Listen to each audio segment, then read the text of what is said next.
दोस्तों फिर से स्वागत करता हूँ आपको मेरे इस चैनल पे। दोस्तों क्या आप लोग जानते हैं भगवान शिव को भी ब्रह्म हत्या के पाप लगा था? और क्या आप लोग जानते हैं कैसे उनको छुटकारा मिला था ब्रह्म हत्या के पाप से?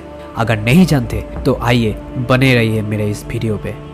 शिव पुराण में ऐसी एक कथा का वर्णन है कि एक बार सुमेरु पर्वत पर बैठे हुए ब्रह्मा जी के पास जाकर देवताओं ने उनसे अविनाशी तत्व बताने का अनुरोध किया।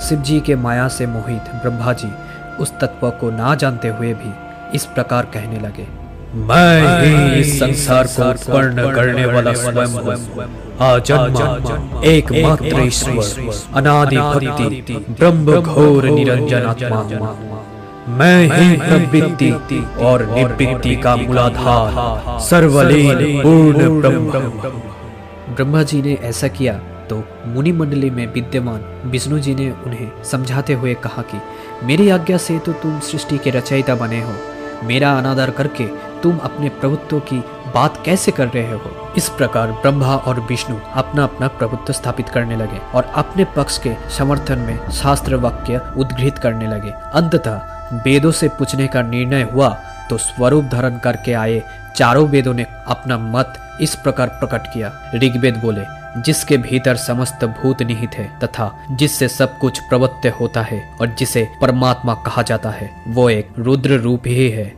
यजुर्वेद बोले, जिसके द्वारा हम वेद भी प्रमाणित होते हैं तथा जो ईश्वर के संपूर्ण यज्ञ तथा योगों से भजन किया जाता है सबका दृष्टा वो एक शिव ही है। सामवेद बोले, जो समस्त संसारी जनों को भरमाता है, जिसे योगी जन ढूंढते हैं और जिसकी ज्योति से सारा संसार प्रकाशित होता है वे एक त्रयंबक शिव जी ही है। अथर्व वेद बोले, जिसकी भक्ति से साक्षात्कार होता है और जो सब है सुख दुख से परे है, अनादि ब्रह्म है, वह केवल एक शंकर जी ही है।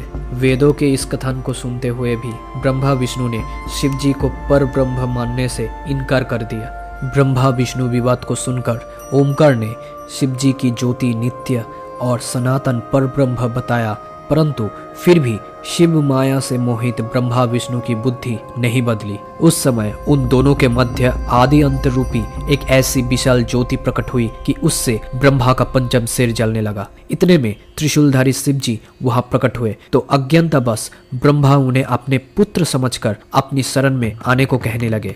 ब्रह्मा की संपूर्ण बातें सुनकर शिव जी अत्यंत क्रुद्ध हुए और उन्होंने तत्काल भैरव को प्रकट किया। आज्ञा का पालन करते हुए भैरव ने अपनी बाईं उंगलियों के नखाग्र से ब्रह्मा जी का पंचम सिर काट डाला। वैवित ब्रह्मा शतरुद्री का पाठ करते हुए शिव जी के शरण हुए। ब्रह्मा और विष्णु दोनों को सत्य की प्रतीत हो गई और वो दोनों शिव जी की महिमा का गान करने लगे। ये देखकर शिव जी शांत हुए और उन दोनों को अभयदान दिया। इसके उपरांत शिव जी ने काल को भी भयभीत करने वाला, भक्तों के पापों को तत्काल नष्ट करने वाला भीषण भैरव को पाप भक्षक नाम देकर उसे काशीपुरी का अधिपति बना दिया। फिर शिव जी ने कहा, भैरव तुम इन ब्रह्मा विष्णु को मानते हुए ब्रह्मा के कपाल को धारण करके वाराणसी में चले जाओ।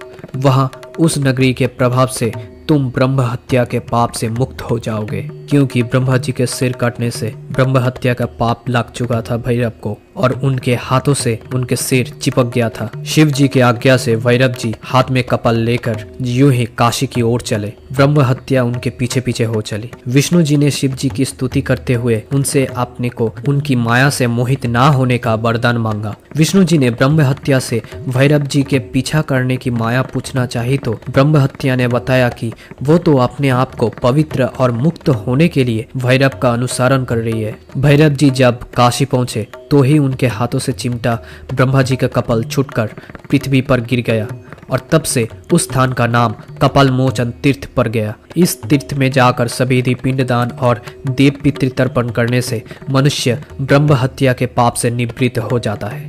दोस्तों ये कथा अगर आपको अच्छा लगा हो तो लाइक कमेंट सब्सक्राइब जरूर कर देना। जय महाकाल, जय भारत।